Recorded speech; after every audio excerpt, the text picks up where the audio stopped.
Reeves continues to struggle offensively. There goes SGA. Meridian for two. McCain knocks down another three. We just try to make people play outside their comfort zone. It's as simple as that.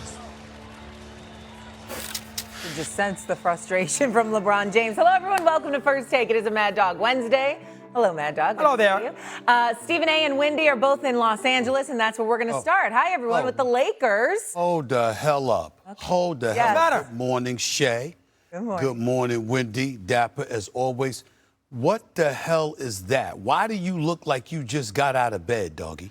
What the hell? The hair is all over the place. The collar is open. No tie whatsoever. Looking sloppy. What is up? Looking sloppy. This is a You are not on your game. You are usually better on a Wednesday morning than you look this morning. Hold it.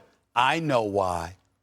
I heard that you got smacked around last week in a golf tournament. Oh, you did? By a bad player. Got your butt kicked, and you ain't been the same ever since. That's what I heard. That was true? A bad one. Sunday. By the way, also today, it's my anniversary today. Hey, happy anniversary. How about that? The lovely Jeannie Russo, 31 years, Stevie. Wow. 31 years. Goals. You don't deserve. You'll have to tell me your secrets. You do not deserve her. Jeannie, you know, Mrs. Mad Dog, you know I love you to death. Boy, he's a lucky man. You have overachieved. Let's move on.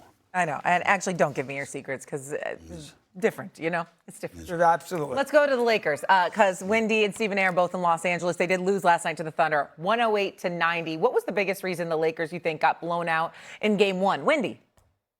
Man, when you play the Thunder, you've just got to be here's the thing.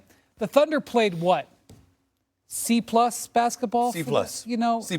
Shea had one 18. of his worst is relative. It wasn't like he was bad, but he had 18 points. He just set the record for most 20-point games, consecutively in the regular season. He had 7 turnovers, all right? They don't have Jalen Williams. A.J. Mitchell, who's been flawless in his replacement of Jalen Williams, he had an average game by his standards. Like, the Thunder shot the ball okay, but Shea, the pathway you got to walk to beat these guys is so narrow. And so 2 things. Number 1, Lakers turned the ball over. And look, it's not that they were sloppy or terrible, like they weren't perfect, but the Thunder try to take it from you. Every move you make, they try to take it from you. They had like 18 turnovers. You can't do it. The second thing is, and I thought LeBron played great, and I'm sure we'll talk about him, but you look at Marcus Smart, Luke Kennard, Austin Reeves. When Luka isn't there, those guys got to bring it. That's what happened in the last round against Houston. Smart and Kennard brought it. Those guys were 8 of 35 with 8 turnovers.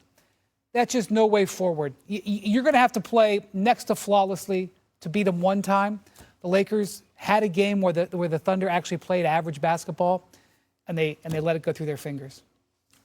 Listen, here's the bottom line. The Lakers are averaging about over 17. I think 17.7 turnovers per game this postseason, which is the absolute worst in the playoffs. We all know that. We know Luka being out, they're compromised. We know Austin Reeves still isn't back to himself, even though he's back. The oblique injury that kept him out, pretty much most of the first series and obviously the end of the regular season. That definitely has ailed them. LeBron James, what can we say? There's nothing to say about LeBron James. 41 years of age, 23rd season in the league. He did his job. But he's a one-man show.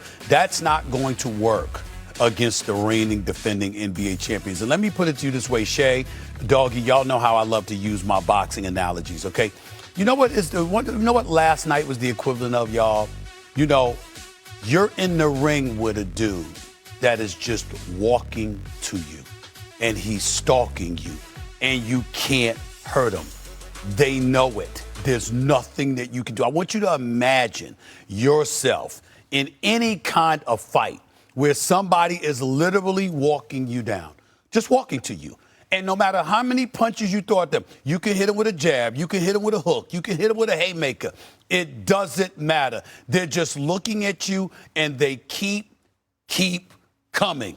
That was the Oklahoma City Thunder last night. They were just walking the Lakers down, no matter what the Lakers did.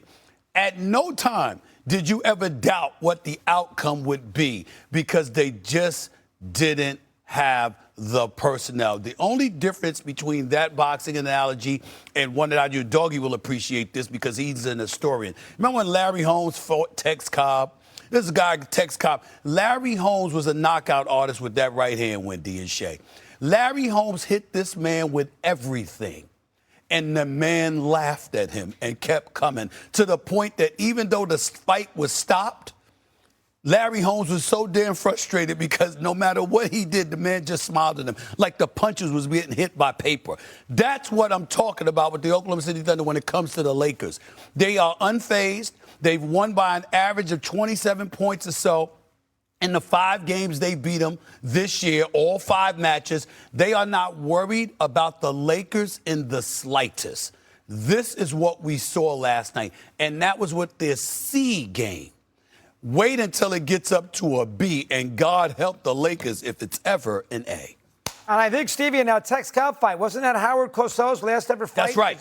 That was his last fight because he was so frustrated because it was like it was so awful. Yeah.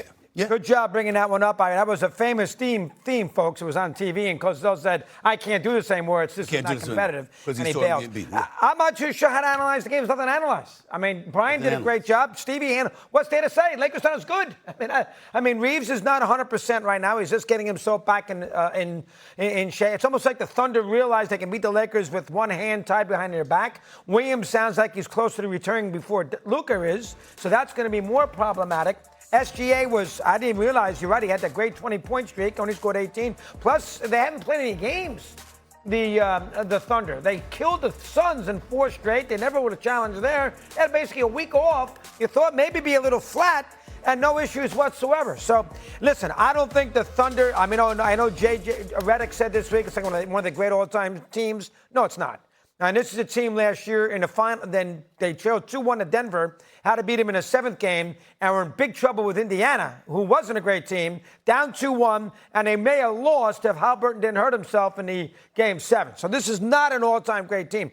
But this is a team that knows how to play defense. They're young. They got depth. Their best player throws the ball around. They share the ball well, and they're very confident. You can sense it. They're very confident when they play this Laker team. Very confident. You may not think they're a great team, Doggy, but not all time. They could, okay, all time. But they could very well make it to the Western Conference Finals and not have lost a game yet in the playoffs. Like, that's how good they seem to look, especially against this Lakers squad. Speaking of the Lakers squad, let's focus in on LeBron James. It's the last year of his contract. He becomes a free agent after this year. Stephen A., should this series against the Thunder affect LeBron's move next season? Me personally, I would say yes. I mean, I don't think it will. And let me preface this by saying this. This man has earned the right to do whatever he wants to do. In other words, what I mean by that, guys, is this. If you want to make a lifestyle decision, as opposed to just a basketball decision, there's nobody in sports that deserves to make that decision more than LeBron James. So let's understand that. In a Tinseltown, Lake Erie, you figure it out where I think he should be. I mean, please, there's nothing to discuss. Absolutely positively nothing to discuss. But here's where it gets interesting. If you're going to stick around, let's just say another year or two, let's just say that his goal is to play 25. Let's just say his goal is to play a quarter century, which we can't put past him. He might have that kind of vision in his head. My point is, don't you want to win championships? I mean, to me, when I think about a guy like a Donovan Mitchell, a guy like a James Harden in Cleveland, with a Jarrett Allen and what we saw him do in Game 7 against Orlando, with an Eric Mobley and what we know he can do, with a coach like Kenny Atkinson who can coach. Let's get that out the way. Dougie's raved about him from his time in Brooklyn, okay, before he was an assistant coach or after he was assistant coach on the bench with Steve Kerr. The point is this. If you are LeBron James and you want to be beloved, that's a given because even though he's respected and loved here in L.A., there's Kobe, there's Shaq, there's people like that. There's different levels to this. That's LeBron in Cleveland. You understand what I'm saying? I mean,